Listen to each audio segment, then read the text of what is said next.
Olá, povo de Deus, a paz. Nossa continuação da série de estudos do livro de 1 Reis do Antigo Testamento. Agora, então, vamos dar sequência no capítulo 3, a sabedoria que provém de Deus. Observamos, então, que após Salomão assumir o seu trono em Israel e assim, então, se apossar do reino, do reinado, ele sacrifica em Gibeon juntas de bois.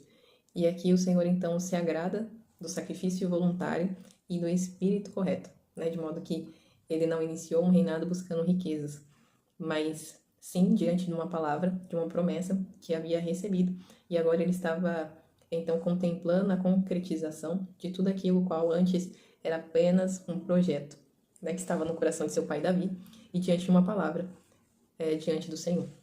Observamos então, enfatizando os versos do 5 ao 9, que nos diz: E em Gibeon apareceu o Senhor a Salomão de noite, em sonhos, e disse-lhe Deus: Pede o que queres que eu te dê. E disse Salomão: De grande beneficência usastes tu com teu servo Davi, meu pai, como também ele andou contigo em verdade, em justiça e em retidão de coração perante tua face. Guardaste-lhes esta grande beneficência e lhe destes um filho, que assentasse no seu trono, como se vê neste dia. Agora, pois, ó Senhor meu Deus, tu fizestes reinar a teu servo, em lugar de Davi, meu pai, e sou apenas um menino pequeno e não sei como sair nem como entrar. E teu servo está no meio do teu povo, que elegeste como povo grande, que nem se pode contar nem numerar pela sua multidão. A teu servo, pois, dá um coração entendido para julgar a teu povo, para que prudentemente te discirna entre o bem e o mal, porque quem poderia julgar a este teu grande povo? Observamos a sinceridade de Salomão e também a sua humildade de reconhecer que ele era pequeno diante de algo grande que o Senhor havia prometido e agora estava concretizando. E ele reconhece que não era pela sua capacidade ou pela sua linhagem, de fato, mas porque era uma promessa, era um juramento que Davi, seu pai, havia feito diante de sua mãe Betseba e diante do Senhor. E agora, pela fidelidade da palavra, o Senhor então estava concretizando, por mais que inicialmente o seu irmão Adonias queria usurpar do trono, usurpar o reino. E diante disso, então, observamos que no capítulo 2, Salomão assegura o seu reino, de modo que ele organiza, coloca ordem na casa, e após isso, então, ele entrega sacrifício, adoração ao Senhor. E o Senhor, então, se agrada disso.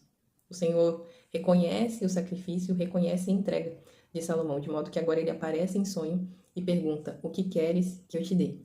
E sabiamente Salomão não pede riquezas, mas ele reconhece que o Senhor usa de grande beneficência do seu pai Davi e agora para a linhagem, o qual é sucessível a ele como filho. E assim como Davi havia andado com Deus, agora ele está dizendo: certamente também andarei contigo em verdade, em justiça e retidão de coração, perante a tua face.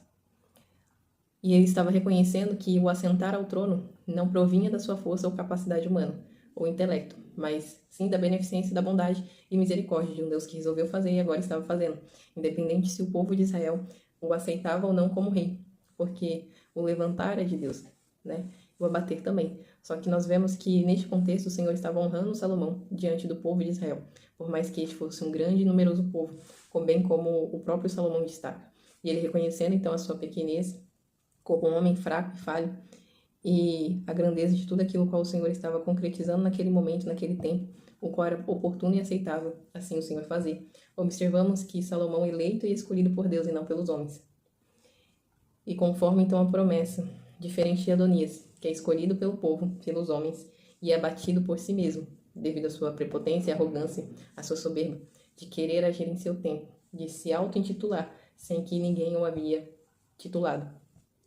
E agora Salomão, então levantado por Deus, inicia o seu reinado, reconhecendo que apesar de ser escolhido, era pequeno. E apesar de ser levantado por Deus, era dependente da graça, da bondade e da misericórdia do Senhor. E também que só poderia e só conseguiria sustentar e viver, estabelecer o seu reinado diante da presença daquele o qual havia prometido.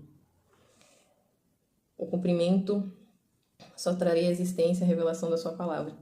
E era o momento qual que ele estava se apossando, tomando o seu espaço, tomando o seu governo. Pois aquele que reconhece o Senhor e seus caminhos não pede bens materiais, porque é uma consequência. Ele pede para que o Senhor lhe dê sabedoria e discernimento para governar. Porque antes de ter, temos que ser pessoas responsáveis e verdadeiramente humildes. E humildes aqui não tem a ver com pobreza, mas aquele que reconhece a sua fraqueza e a sua limitação. Mas diante disso também reconhece a grandeza do Senhor. Agora então, observamos o discernimento, que é a base, e a sabedoria. Observamos que o Senhor então concede sabedoria e discernimento, e as riquezas e outros bens, e o reconhecimento não só diante do povo de Israel, mas diante de outras nações e reinos, que o Senhor traz fama a Salomão diante de nações, diante de povos e homens grandes, que talvez não conheciam antes, mas por tudo aquilo qual o Senhor estava fazendo, realizando e concretizando, isso estava sendo notório, visível a todos, os de perto e os de longe. E isso é de fato, então, uma verdade após essa revelação em sonho, após o Senhor ouvir a oração, receber a entrega do sacrifício. E o Senhor então abençoa Salomão com sabedoria e discernimento, assim como havia pedido, e muito mais o Senhor o concede. E agora então um povo que não aceitava Salomão como rei são obrigados então a reconhecê-lo como aquele que foi escolhido por Deus e foi levantado pelo Senhor e não pelos homens. E diante disso, o Senhor não somente abençoa, mas ele prova que fez. Então, Salomão é colocado diante de uma situação que ele deve julgar retamente e imparcialmente. Ou seja, não olhar para o lado mais frágil ou melhor, mas sim olhar para aquilo que era correto diante do julgamento que deveria ser feito. E com isso, então, julgando sabiamente, o povo sabendo e reconhecendo, sendo reconhecido ali por todos, eles temem e reconhecem que o Senhor era com Salomão e agora eles passam a temer e a respeitar o seu reinado. Em Provérbios capítulo 2, do verso 1 ao 11, diz assim: Filho meu, se aceitares as minhas palavras e esconderes contigo os meus mandamentos, para fazeres o teu ouvido atento à sabedoria e inclinares o teu coração ao entendimento, se clamares por conhecimento e por inteligência, alçares a tua voz, se como a prata buscares e como tesouros escondidos a procurares, então entenderás o temor do Senhor e acharás o conhecimento de Deus. Porque o Senhor dá sabedoria da sua boca, é que vem o conhecimento e o entendimento. Ele reserva a verdadeira sabedoria para os retos, escudo é para os que caminham na sinceridade, para que guardem as veredas do juízo, e preservará o caminho dos teus santos. Então entenderás a justiça, o juízo, a equidade e todas as boas veredas. Pois quando a sabedoria entrar no teu coração e o conhecimento for agradável à tua alma, o discernimento te guardará e a inteligência te conservará. Era exatamente tudo isso que estava acontecendo com Salomão. Ele não somente pediu, mas recebeu, e a sabedoria estava nele, com ele andava. E ele tinha o temor e o tremor diante do Senhor. E aqui os ouvidos eram atentos. E a voz, ele buscava a presença, a intimidade. E eu convido você a buscar ao Senhor. Não busque a sabedoria dos homens, porque os homens não provêm a sabedoria. Nós temos o conhecimento e a inteligência, mas a sabedoria é formada e alinhada em conhecer ao Senhor e temer. Aquele que criou e fez todas as coisas. E que possamos reconhecer isso, que somos pequenos e fracos. Mas o Senhor, de sua beneficência e bondade, Ele pode nos fortalecer, nos dar graça e capacidade para alçar e alcançar voos mais altos, assim como a águia.